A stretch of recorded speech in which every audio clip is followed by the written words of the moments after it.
Harry Potter et la coupe de feu. Ça commence par un meurtre. Un petit vieux qui se fait tuer, qui avait rien demandé. Miskin. Bon. Après, c'est la Coupe du Monde de Quidditch. Alors ça, c'est fou quand même, hein. Les mecs qui font du balai volant, qui courent. Maintenant, ils courent pas, ils volent. Après, petite boule d'or là, et il y a des milliards de gens qui regardent tout ça. C'est la fête. Mais la fête a de courte durée parce que il y a les manches-morts qui arrivent. Alors eux, c'est pas les manches-morts genre comme les gitans, genre mange-mort, tu vois, c'est mange tes morts, tout ça. Non, non, eux, c'est des mecs encore plus chauds, tu vois. Ils font la guerre, tout ça. Bon, après, c'est l'heure d'aller à Poudlard. Donc ils arrivent à Poudlard, au calme, ils sont contents. Et là, ils apprennent que cette année, ça va être le tournoi de la Coupe de Feu. Alors c'est comme un tournoi de foot, mais genre un peu plus vénère, tu vois. Genre c'est plus chaud. Et la Coupe de Feu d'ailleurs, pourquoi Coupe de Feu? À aucun moment on voit une Coupe de Feu. Bon, faudra demander. Et donc, il faut être plus vieux, il faut être vieux pour s'inscrire à Harry Potter. Il peut pas s'inscrire, il veut pas s'inscrire. Mais au moment des tirages au sort, bah, il est tiré au sort. Comment ça se fait?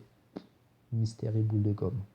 Donc le voilà en lice pour remporter la coupe de feu. Et ça commence par un combat contre un dragon. Dragon qui crache du feu. Et pas du feu en mode déo briquet, tu vois. Genre un vrai lance-flamme, sa mère. Mais Harry Potter, il se dégonfle pas. Il a les couilles en or, le mec, tu vois. Et justement, il faut qu'il attrape un œuf d'or. Et il l'attrape, cet œuf d'or, tu vois. Sorti du putain de cul d'un poulet en or, tu vois. Et il l'attrape. Et il est trop, trop fort, tu vois. Et là, c'est la fête, tout ça. Parce qu'au début, sa cote de popularité, elle était pas ouf. Mais après ça, c'est un beau gosse, tu vois. Après, c'est un bail de plonger dans le lac. Blablabla, dans le lac, en mode il faut chercher des gens, tout ça. Bon.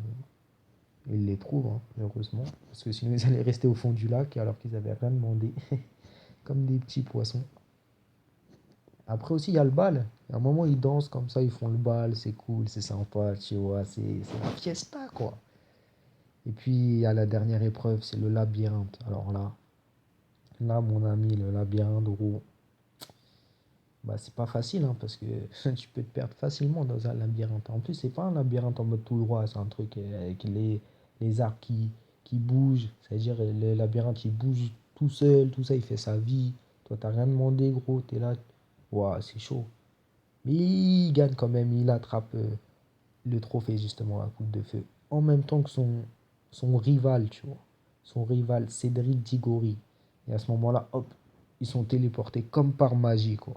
Comme par magie, ils sont téléportés dans un cimetière. Et puis là, il y a Voldemort. Il tue Cédric Diggory. Il se bat contre Harry Potter. Mais Harry Potter, tellement il est chaud, il arrive à le tchac tchac contrecarrer, tu vois. En mode défense ultime. Il est trop chaud ce mec-là. Bim, il s'échappe. Il revient à Poudlard. Bon, le poteau, il est mort, mais miskin, mais bon, c'est comme ça, hein. Et puis au final, il découvre le mec qui les avait piégés depuis le début. C'était un imposteur avec son œil bizarre qui tournait. Il sortait sa langue comme un lézard. Ils auraient dû se douter que c'était lui. Franchement, il était trop suspect, ce mec-là, quand même. Et au final, il trouve l'imposteur. Bon, ça finit pas très bien comme histoire. Il y a un mort dans l'histoire, mais ça finit au moins. C'est un début.